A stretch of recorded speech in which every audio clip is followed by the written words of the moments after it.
Hello दोस्तों, आज मैं लेके आ चुका हूँ गाचियाकूटा का एपिसोड नंबर 8, जिसमें हम जानेंगे कि क्या रूडो अपने मकसद तक पहुंच पाएगा, क्या उसे ऊपर जाने का रास्ता मिलेगा या यहाँ भी उसकी किस्मत उसे धोखा देगी। तो चलो शुरू करते हैं बिना किसी देरी के। पिछले एपिसोड में जो हुआ वो बहुत ही भयानक था, जब जाका और रूडो को लगा कि जैबर ने ग्रीस को खत्म कर दिया है, लेकिन तभी क्लीनर्स वहाँ आ गए और उसे बचा लिया। जैबर तो वहाँ से भाग गया, पर ग्रीस को जो चोट लगी थी वो बहुत गहरी थी।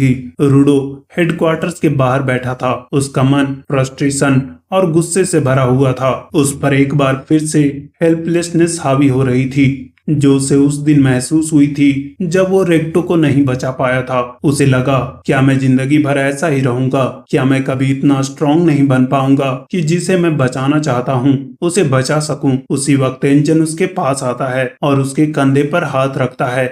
हे रूडो, वो कहता है, ग्रीस ने अपनी जान दांव पर लगाई थी तुम्हें बचाने के लिए। वो तुम्हें अपना साथी मानता है, कोई ऊपर से आया हुआ स्पेशल इंसान नहीं। वो रूडो को समझाता है कि ग्रीस ने जो किया वो अपनी मर्जी से किया और उसके लिए किसी को ब्लेम नहीं करना चाहिए। चलो अब अंदर चलकर ग्रीस से मिल लो, एंजन कहता है। रूडो अंदर जाता है और जो देखता है उस पर उसे यकीन नहीं होता। ग्रीस आराम से बैठा था, जैसे उसे कुछ हुआ ही ना हो। वो रूडो को उसकी पावर अवेकन होने के लिए बधाई भी देता है। रूडो हैरान होकर बोलता है, तुम जिंदा कैसे हो? एंजन हंसने लगता है और कहता है, इसीलिए इतना गुस्सा थे क्या? तुमने सोचा कि ग्रीस मर गया होगा? रूडो गुस्से में चिल्लाता है, जैबर का पंजा तुम्हारी छाती के आर पार हो गया था। मुझे तो यही लगा था कि तुम्हारी ऊपर की टिकट कट गई होगी। ग्रीस बताता है कि यहाँ की मेडिकल टीम की वजह से वो ठीक है, खासकर आयशा की वजह से, जो उनके ग्रुप की अकेली हीलर है जिसने उनकी जान बचाई। ग्रीस उसका शुक्रिया करता है, पर वो लड़की बहुत शर्मीली थी। वो फोलो का भी शुक्रिया करता है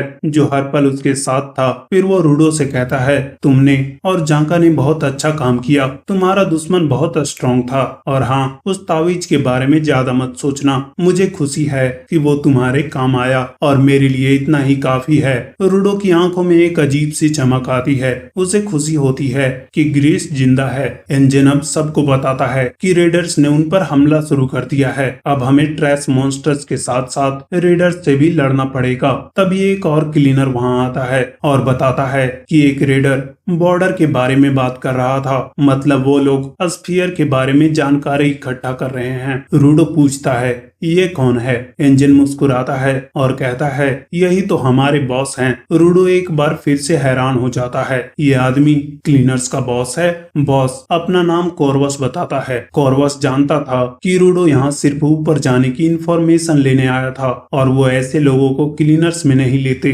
लेकिन रूडो ने यहाँ के लोगों के लिए अपनी जान दांव पर लगाई और उसकी पावर भी बहुत अलग है, जो क्लीनर्स के बहुत काम आ सकती है। इसलिए कॉर्वस कहता है, हम तुम्हें क्लीनर्स में शामिल करते हैं। वो रूडो को अपने ऑफिस रूम में बुलाता है, जहाँ उसके लिए नई यूनिफॉर्म और कुछ खास इंफॉर्मेशन थी। ऑफिस में कॉर्वस बताता है कि स्फीयर और ग्राउंड के बीच की लाइन को ही बॉर्डर कहते हैं। वो एक दिलचस्प कहानी सुनाता है। कहते हैं कि नो मैंस लैंड में बॉर्डर के पास एक औरत रहती है। एक बार एक मुसाफिर वहाँ भटक गया था, तो उस औरत ने उसकी मदद की थी। उस मुसाफिर ने पूछा कि वो इस कचरे वाली जगह में क्यों रहती है, तो औरत ने जवाब दिया कि वो ऊपर से गिरने वाले लोगों को देखती है। वो औरत वहाँ कई सालों से रहती है। उसने मुसाफिर को बताया कि कुछ लोग ऐसे भी हैं जो नीचे आते हैं और वापस ऊपर चले जाते हैं, वो भी बिना मरे।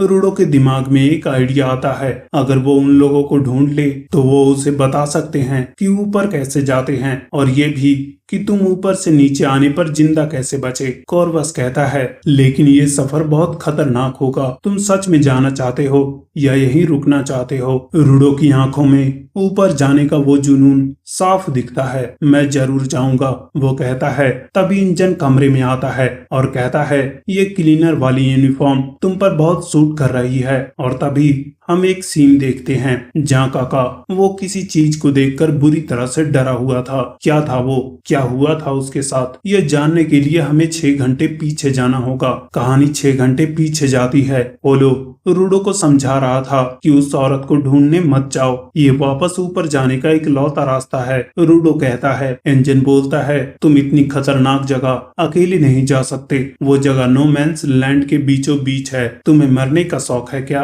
एंजन रूडो को समझाता है कि उसे अपनी पावर्स का इस्तेमाल तो आता है पर उसकी लिमिट और वीकनेस के बारे में कुछ नहीं पता। रूडो पूछता है, तुम भी मेरे साथ चलोगे क्या? एंजन कहता है, बिल्कुल, नो मैंस लैंड में तुम अकेले जाओगे तो एक दिन में ही मारे जाओगे।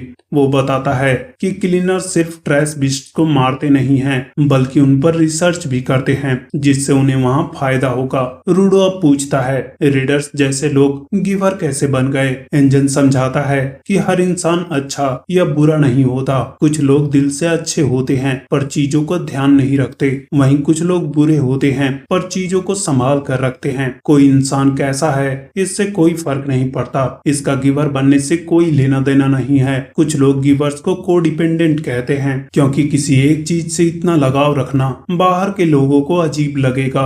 रूडो मन में सोचता है कि उसे लगा था बुरे लोग कभी अपनी चीजों का ध्यान नहीं रखते होंगे पर वो गलत था। एंजन कहता है, आज तुम्हें आराम करना चाहिए, पिछले कुछ दिनों में तुमने बहुत भाग दौड़ की है। रूडो अपने कमरे में आराम करने चला जाता है पर तभी रियो वहाँ आती है और कहती है, चलो मैं तुम्हें पूरा हेडक्वार्टर्स घुमाती हूँ। वो उसे ट्रेनिंग रूम, डाइनिंग हॉल और टॉयलेट दिखाती है। फिर वो रूडो से पूछती है, ऊपर की जिंदगी कैसी है? रूडो बताता है कि वो रिक्टो के साथ कचरा ढूंढता था और लोगों से गालियाँ खाता था। रियो हंसते हुए कहती है, टेंशन मत लो, गालियाँ तो तुम्हें यहाँ भी पड़ेगी। वो पूछती है कि वो लोग खाते क्या थे तो रूडो बताता है, ब्रेड और सूप। रियो फिर पूछती है, और मिठाई? रूडो कहता है, मिठाई तो सिर्फ अमीर लोग खाते थे। रियो की आंखों में एक शरारती चमक आती है, हमारे पास भी मिठाई है, खाओगे?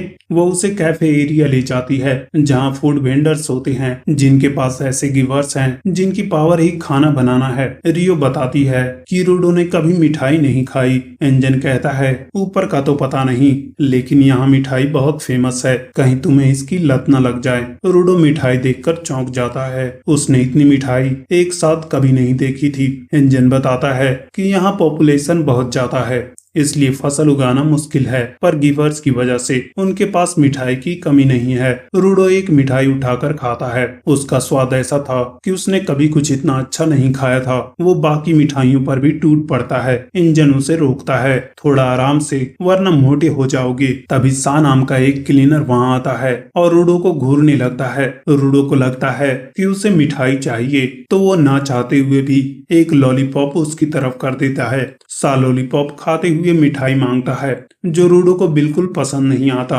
कहानी वापस 6 घंटे आगे जाती है। रियो और इंजन बात कर रहे थे कि रूडो ने तो मिठाई का पूरा भंडारा ही खत्म कर दिया। तभी झांका वहां से गुजर रहा था और दरवाजे में से एक मोटा सा आदमी निकलता हुआ दिखाई देता है जिसे देखकर वो डर जाता है कि ये कौन घुसपैठिया है, लेकिन वो तो बस रूडो था जो मिठाई खाने से इतना मोटा हो गया था। इसके बाद वो रूडो को ट्रेनिंग करने ले जाते हैं पर वो एक चाकू को भी ट्रांसफॉर्म नहीं कर पा रहा था। एंजन उसका मजाक उड़ाता है, इतनी मिठाई खाकर तुम अपनी पावर तो नहीं भूल गए?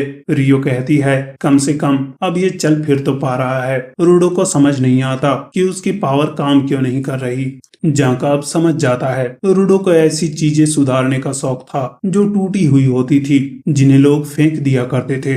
मतलब उसकी पावर सिर्फ टूटी हुई चीजों पर काम करेगी, यानी सिर्फ कचरे पर। उसके सामने कुछ पुराना सामान लाकर पटका जाता है। रूडो उसमें से एक ट्रायंगल उठाता है और तुरंत ही उसे एक हथियार में बदल देता है। एंजन जांका की तारीफ करता है कि उसने सही दिमाग लगाया और वो एक बहुत अच्छा ट्रेनर है। रूडो भी जांका का शुक्रिया करता है और जांका उससे कहता है, अब एक से ज्यादा हथियार बनाने की कोशिश करो। रूडो दूसरी चीजें उठाता है और उन्हें भी ट्रांसफॉर्म कर देता है जो देखकर सब चौंक जाते हैं। लेकिन तभी रूडो की नाक से खून निकल आता है, इसका मतलब उसकी भी एक लिमिट है। वो एक साथ कई सारी चीजों को ट्रांसफॉर्म नहीं कर सकता और उसके ग्लव्स की क्वालिटी इतनी ज्यादा है कि उसका शरीर उसे झेल नहीं पा रहा था। क्वालिटी मतलब? रूडो पूछता है। एंजन बताता है, किसी ऑब्जेक्ट का जितने ज्यादा समय तक ख्याल रखा जाता है वो उतने ही अच्छे इंस्ट्रूमेंट्स बनते हैं और इसे ही क्वालिटी इंप्रूव करना कहा जाता है। जितनी ज्यादा क्वालिटी होगी उतनी पावर मिलती है, लेकिन यूजर का माइंडसेट और एक्सपीरियंस भी मायने रखता है। जाका मन में सोचता है कि रूडो ने उन ग्लव्स को तब से रखा हुआ है जब वो बच्चा था, इसलिए उनकी क्वालिटी बहुत ज्यादा है और रूडो का शरीर उसे झेल नहीं पा रहा। रूडो अब पूछता है, मैं जिस भी चीज को वेपन बनाता हूँ वो आखिर में धूल बनकर खत्म क्यों हो जाती है? रियो कहती है, तुम टूटी हुई चीजों को उनकी सबसे अच्छी कंडीशन में ले आते हो और जब उनका मकसद पूरा हो जाता है तो वो अपने आप ही खत्म हो जाते हैं। जाका कहता है, वो ताबीज भी तब खत्म हुआ था जब तुम्हारी लड़ाई पूरी हो गई थी और तुम सेफ थे।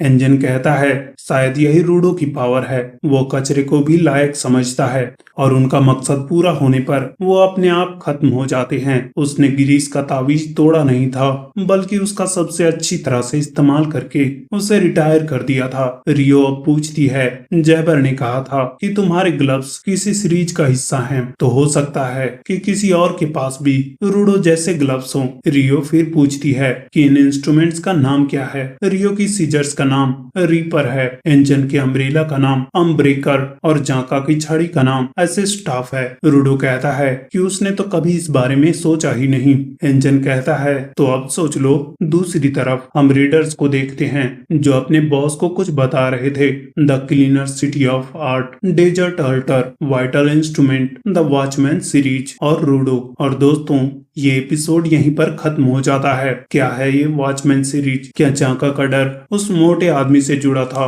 क्या रूडो अपने ग्लव्स का नाम रख पाएगा और क्या उसे ऊपर जाने का रास्ता मिलेगा? ये सब जानने के लिए हमें अगले एपिसोड का इंतजार करना होगा। तो दोस्तों, आपको ये एपिसोड कैसा लगा? उम्मीद है कि आपको ये एपिसोड पसंद आया होगा। अगर आपको ये वीडियो अच्छा लगा तो इसे लाइक करें और शेयर जरूर करें और अगर आप चैनल पर नए हैं तो सब्सक्राइब करना ना भूलें और बेल आइकन जरूर दबाएं। मैं मिलता हूं आपसे बहुत ही जल्द अगले वीडियो के साथ। तब तक के लिए आरिगातो गोजाइमास।